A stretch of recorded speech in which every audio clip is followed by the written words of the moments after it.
Ya, malam saudara Al-KTP, gimana kabar? Ya, baik, terima kasih Bang Juma. Bang Juma sehat. Ini Bang Juma, Ya.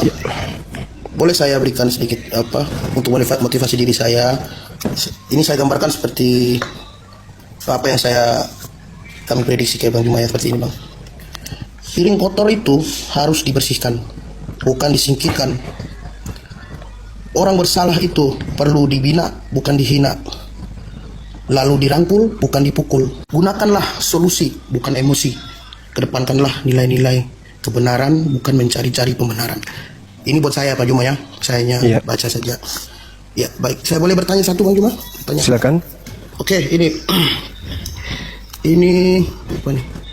Di Lukas 10 ayat 27 sampai 29.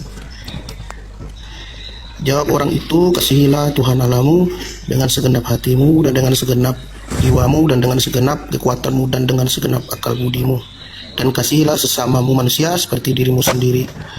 Baik, dari ayat ini Bang Juma, saya mau bertanya, kalau apakah ada yang mirror gitu, yang seperti ini mirip di Al-Quran? Tolong kasih saya di mana ayatnya yang mungkin seperti ini ya sama seperti ini. Karena setahu saya Al-Quran membenarkan kitab-kitab terdahulu, berarti secara tidak langsung Al-Quran membenarkan Injil, Taurat dan Zabur. Tentu ini hukum tertinggi di kami itu. Terima kasih Bang Iwan. Ya, baik. Bismillahirrahmanirrahim. Di Islam itu kalau bertemu kemudian mereka saling berkasih sayang satu sama yang lain. Assalamualaikum warahmatullahi wabarakatuh. Ketika berjumpa, ucapan ini kemudian yang terlontar dari mulut umat Islam. Ini aja bagi orang berakal udah nyampe. Bagaimana kemudian ucapan ini membuktikan bahwa di Islam itulah kasih sayang sejati. Assalamualaikum, semoga keselamatan tercurah kepadamu atau kepada kalian. Nah, dan ketika dikatakan warahmatullah dan rahmat Allah wabarakatuh dan juga berkat Allah untuk kalian. Apakah ada ucapan seperti ini di Islam, di Kristen? Begitu bertemu, apa yang dilakukan oleh orang Kristen? Selamat siang. Kenapa siang yang diselamatkan? Selamat malam, kenapa malam yang diselamatkan? Assalamualaikum, keselamatan atasmu. Keselamatan atasmu dibalas waalaikum dan juga atasmu. Indah sekali itu. Indah sekali Islam itu. Assalamualaikum warahmatullahi wabarakatuh. Sahut-sahutan kemudian waalaikumsalam warahmatullahi wabarakatuh. Dan semoga keselamatan pun tercurahkan atasmu. Coba. Indah sekali di Islam itu. Nah sekarang kalau Anda berbicara mengenai ajaran kasih di Islam itu, Al-Quran surah Al-Ma'idah ayat 32, Allah subhanahu wa ta'ala menjelaskan kemudian, barang siapa yang membunuh satu manusia, itu sama halnya dia membunuh seluruh umat manusia. Sebaliknya kata Allah, wa man ahyaha faka'annama ahya manusia. Barang siapa kemudian memberi kehidupan, memberikan kemudian, memelihara kemudian seseorang atau satu orang, maka itu sama halnya dia memelihara kehidupan seluruh umat manusia. Kok saya juga balik? Ada nggak kemudian ayat seperti itu di dalam ajaran Kristen? Tidak akan pernah Anda temukan. Kemudian berbicara mengenai kasih. Kasih itu artinya apa? Menyayangi. Kasih itu menyayangi. Kasih kepada anak, menyayangi anak, melindungi anak, menaungi anak, menyelamatkan anak. Kasih kepada orang tua, melindungi orang tua, mengasihi orang tua, menyayangi orang tua. Sekarang umat Islam ini menjelaskan apa? Ya ayyuhalladzina amanu qu anfusakum wa ahlikum nara. Wahai umat Islam, peliharalah dirimu dan keluargamu. Dari mana? Dari api neraka. Itu baru kasih yang sesungguh-sungguhnya. Lalu kemudian apa Islam itu? Ud'u ila sabili rabbika. Ajaklah manusia, serulah manusia kepada jalan Tuhanmu dengan baik. Apa intinya? Supaya mereka terselamatkan kemudian. Kurang apa lagi Islam ini? Diperintahkan Islam untuk menjaga diri, menjaga keluarga. Dari mana? Dari api neraka. Lah kalau yang Anda gaungkan kemudian kasihilah musuhmu. Apa maksudnya tuh? Musuh dikasihi maksudnya apa? Musuh dikasihi maksudnya memaafkan. Oh, di Al-Quran itu ajaran memaafkan itu sangat luar biasa. Al-Quran surah Al-Jasiyah ayat 14, justru kepada orang-orang kafir pun Allah Subhanahu wa taala kemudian mengajarkan untuk memaafkan. Itulah indahnya Islam. Nah, sekarang kalau kita berbicara mengenai kasih yang kemudian salah diartikan kemudian oleh orang Kristen, maka Islam berbicara mengenai kasih itu tidak pernah disalahartikan. Kasih adalah mengajak manusia untuk menjauhkan diri mereka dari hal-hal yang buruk, baik urusan dunia maupun urusan akhirat.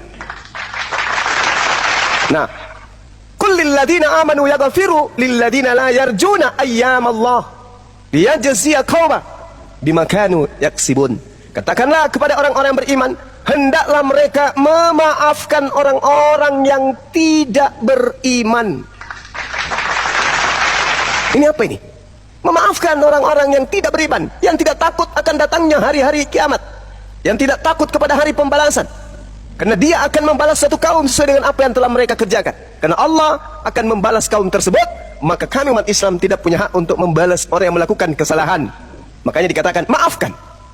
Kullil ladina amanu yaghfiru lil ladina la yarjuna ayyamallah. Nah, sedangkan kalau berbicara mengenai kasih dalam perspektif pengajaran Yesus, coba Anda baca di dalam Matius 22. Matius 22 jelas sekali ketika kemudian murid Yesus bertanya, apa yang Yesus uraikan kemudian kepada muridnya, nomor 34 sampai nomor 40. Ketika orang Farisi mendengar bahwa Yesus membuat orang-orang Saduki itu bungkam, berkumpulan mereka. Dan seorang dari mereka kemudian seorang ahli Taurat kemudian bertanya kepada Yesus, "Guru, ya paman, hukum manakah yang terutama dalam hukum Taurat?" Jawab Yesus, "Kasihilah Tuhan Elohim dengan segenap hatimu, dengan segenap jiwa, dengan segenap akal. Itulah hukum terutama dan yang pertama. Dan hukum yang kedua, yang sama dengan itu, dialah kasihilah sesamamu manusia seperti dirimu sendiri." Jadi yang pertama mengasihi Tuhan Elohim, yang kedua mengasihi sesama manusia. Mau dia musuh, mau dia teman, pokoknya dikasihi. Itu menurut Yesus. Jadi mengasihi Tuhan dengan segenap akal, dengan segenap jiwa, kemudian dengan segenap hati, itu mengasihi Allah dengan segenap hati, jiwa, dan juga akal. Mengasihi manusia, itu yang kedua. Yang pertama mengasihi Tuhan, yang kedua mengasihi manusia. Tapi apa kata Yesus data nomor 40 ya? Pada kedua hukum inilah tergantung seluruh hukum Taurat dan kitab para nabi. Saya ulang, hukum kasih kepada Allah, kasih kepada seluruh umat manusia, kepada kedua hukum itulah kemudian tergantung seluruh hukum Taurat dan kitab para nabi. Berarti kasih kepada manusia, kasih kepada Elohim, kasih kepada musuh, semuanya kemudian tergantung kepada hukum Taurat dan kitab para nabi. Nah, apa kata Paulus di dalam Efesus 2 nomor 15? Dengan matinya Yesus di atas tiang salib, dia telah membatalkan hukum Taurat beserta segala ketetapan yang ada di dalamnya. Dengan kata lain, tidak ada lagi kasih karena sudah dibatalkan. Taurat batal, berarti kasih batal. Makanya di Kristen disebarkan ke seluruh penjuru dunia, itu bukan dengan kasih, tapi dengan menunggangi penjajahan, penindasan, perampasan, dan seterusnya. Disitulah Kristen kemudian menjamur ke seluruh penduduk bumi, ke seluruh penjuru bumi, dengan cara menunggangi penjajahan, penindasan, perampokan, dan seterusnya. Gitu saudara. Jadi sekali lagi sekarang, kasih di dalam pengajaran Yesus itu dibatalkan oleh Paulus. Ingat ya, kepada kedua hukum inilah kemudian tergantung seluruh hukum Taurat dan kitab para nabi. Nah, kitab para nabi, hukum Taurat batal setelah Yesus mati di atas tiang salib. Berarti batal nggak ini kasih? Batal. Makanya apa buktinya kalau ini batal? Apa buktinya kalau ini batal? Tenang, dengarkan baik-baik. Apa buktinya kalau ini batal? Yang disebut kasih kepada Elohim berdasarkan instruksi Yesus, Anda boleh baca dalam Ulangan 11 nomor 1. Kasih kepada Tuhan itu adalah kamu dengan setia menjalankan kewajibanmu terhadap perintah-perintah, ketetapan-ketetapan, hukum-hukum Tuhan yang datang kepada Nabi Musa. Yosua 22 nomor 5, kasih itu adalah menjalankan dengan setia apa yang diperintahkan oleh Tuhan. Itu kasih. Apa yang diperintahkan oleh Tuhan? Hukum Taurat. Jangan makan babi, pelihara Sabat, sunatkan dirimu. Itu salah satunya. Jangan ada ilah lain, jangan bikin patung. Itulah hal-hal yang kemudian menjadi ajaran dan perintah Elohim. Kasihilah Tuhanmu dengan cara apa? Menjalankan dengan setia segala ketetapan, perintah dan ketentuannya. Bagaimana Kristen mau kasih kepada Tuhan sementara perintah-perintah Tuhan sudah dibatalkan di atas tiang salib? Jadi gugur itu, gugur. Kedua, kasih kepada manusia. Yang disebut kasih kepada manusia adalah mengajarkan perintah-perintah Tuhan kepada seluruh manusia. Di mana itu tertulis? Matius 5 nomor 19. Barang siapa yang meniadakan hukum Taurat, meskipun yang paling terkecil, lalu mengajarkan kepada orang lain, maka dia akan menempati tempat yang terhina di dalam kerajaan langit. Akan tetapi sebaliknya, barang siapa yang tidak meniadakan dan tidak meniadakan ini diajarkan kepada orang lain agar tidak meniadakan, maka dia akan menempati tempat tertinggi. Artinya, menurut Yesus, kasih kepada manusia adalah mengajarkan manusia untuk taat melaksanakan segala perintah Tuhan dan tidak menghilangkannya, meskipun yang paling terkecil. Kristen dua-duanya gagal. Kristen tidak mengasihi Tuhan, Kristen tidak mengasihi manusia. Kristen malah menghancurkan manusia dengan mengajak manusia kemudian mengikuti ajaran yang bukan dari Nabi dan mengajarkan bukan dari Tuhan, mengajarkan manusia menyembah kepada sesamanya makhluk. Itulah Kristen.